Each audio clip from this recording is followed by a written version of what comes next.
Yeah, let me tell you about sales process now in selling mortgages and protection. And it's up to you what kind of sales process you adopt, and I totally get that. It's entirely up to you what you want to do. So let's put in here sales process here, or advisory process.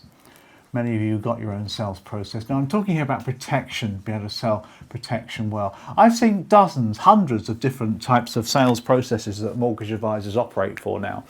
Many of them online, offline, face-to-face or on Zoom, whatever it is. But they all vary accordingly, and there's a pattern that you need to embrace. The first thing you need to be doing is you need to be doing sort of pre and then post stuff as well. So let's list my sort of suggested sales process, see what you think. First of all, when you're looking to fix the appointment with the customer or the client at the early stage, so you're on the phone or whatever it is to try and fix appointments, it's here that you want to do a couple of things really. You need to get the client to fill in some kind of portal. So let's just put the fixed appointment there for you. Get them to do some of the hard work. Get them to fill in facts, if you like, onto a portal. It's a great way of them committing to you doing business with you. Because if they're going to give a load of information for 15 minutes on a form, online form, then they're going to commit some time to you as well. And you might want to get your fee schedule out to them at this point as well. It's up to you whether you charge fees or not for your work. A lot of good brokers will charge something like £500 up front just to get some commitment as well. Refundable on completion, maybe, if you want to do that way with commissions that you're earning and prop fees or whatever, and that helps to build some sort of commitment along the way.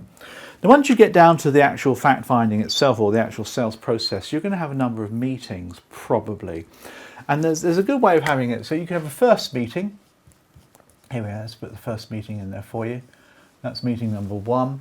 We'll have a second meeting over here, meeting number 2. And you might even want to consider having a third meeting as well. So I'm going to sneak that one down there for you as well. Now, it's entirely up to you how you split these, because if you're online, you can't do them all at once now. You have to be pretty flexible. You might want to split these even more. And we'll talk about that in a second or two. But in the first meeting, that of course is when you do your positioning, you set out your stall. You want to talk about how you work, your regulatory piece, all that kind of stuff. Disclosure things comes into it as well. You start building rapport and trust, setting out your stall, telling them how you work, trying to get them on your side, getting that connection going as well.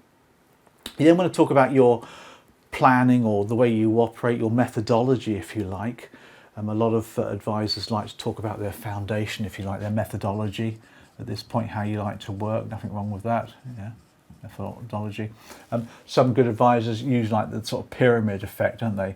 When you're looking at planning, you've got security and you've got growth. I work to make you feel you're secure in your mortgage, etc. Different methodologies and how you work. So you can talk about that in your fact finding as well.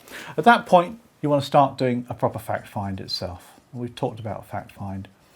The fact find is the bones of the whole thing, really. Here you start to look at different mortgage needs they have, so make sure you consider any mortgage needs they have. Make sure you probe on those mortgage needs to get the right information in order to be able to create suitability report. That's important. Bear in mind, if you've got the client to do the portal for factual information, that's great. Because we have talked about this many times before, that the fact find itself is made out of 2 parts. You've got sort of hard facts and you've got soft facts. These are very different. So there's your fact find, and they often get split up. The hard facts come from the portal maybe. The soft information is down to the mortgage needs that you have. Once you explore the mortgage needs, remember to take a look at your protection needs as well. The problems of dying, and there you can talk about your lifeline and the protection needs. We use Cigar to help you get a bit of a process along the way. At this point, bit of a closure, you might want to get some medical questions sorted out, get some medical questionnaires going in order to get the protection side of things up and running. There's nothing wrong with that, because that itself will start to build commitment, get a little bit of commitment going. Remember to close, all those good things. So that's kind of like your first meeting. Now, some advisors do that over a couple of meetings on Zoom. The fact find itself can be split. You could do a lifeline, for example, in one, and then the needs in another one. Nothing wrong with that whatsoever. If you want to do 20-minute slots, rather than the great big sort of hour-long sessions. Entirely up to you how you split it. Now the second meeting is all about the advice that you're going to give them. This is when you outline the solution that you've got for them as well. And here you're talking about fitting in with the budget as well. So you want to make sure that the advice itself fits in with the budget. And by the way, a lot of advisors talk about budgets early on as well. Let's squeeze in the budget.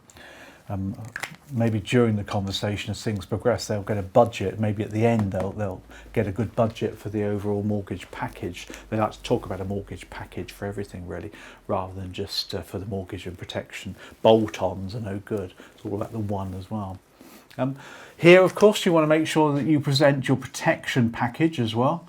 So not just the mortgage advice but the protection package will need to be presented at this stage as well. And you'll want to be selling the illness and the life assurance as well if you wish to do that. And you definitely want to sort of close the client at this point as well. Now, if they found a property, great. If they haven't found a property, then they get on with finding a property. And that's where the difficulty comes in, because what a lot of good advisors like to do then is in the protection they actually close on the IPP, because you can get them to buy an IPP without even finding a house, can't you? You don't need to have a mortgage for IPP. But if they found a property, then of course you'll be wanting to wrap things all up all at once. So that's the sort of second meeting. Now, the third meeting does depend on what's been going on. You don't have to have a third meeting, of course, but it may well be that the third meeting requires that you do the KFI and the mortgage. If they haven't found a property, they found a property now. So you present everything. With this then becomes sort of an overview of what you've got planned for them. But of course, if they found the property, you'll want to be doing the presentation and closing at that point as well.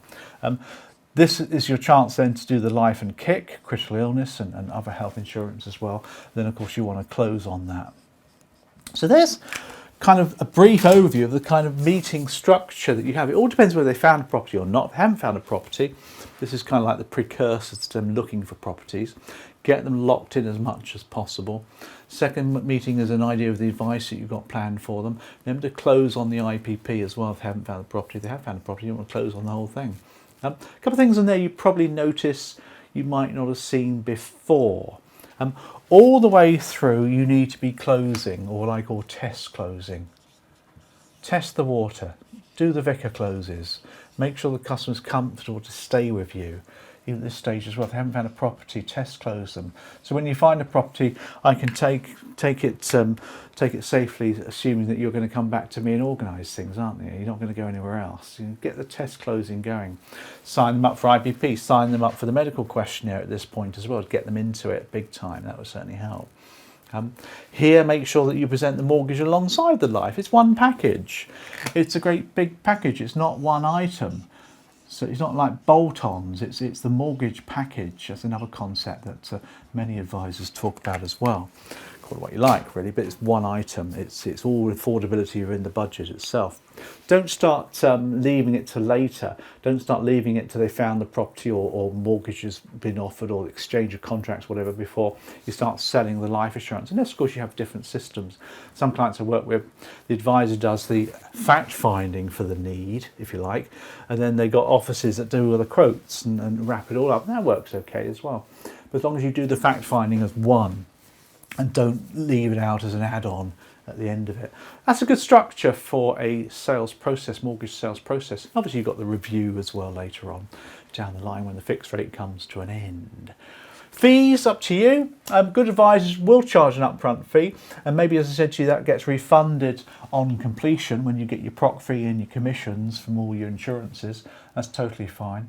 Some will charge the fee anyway, but more and more brokers now are not charging fees, so you've got to be aware of competition. But if of course you're dealing with a complex specialist mortgage that requires quite a lot of effort and work on your part to place the case, then of course the fee is certainly justified. Remember to value your value. If you don't value your value, then clients aren't going to, are they? So be proud of any fee that you charge. So there's an overview for you on the fact find process.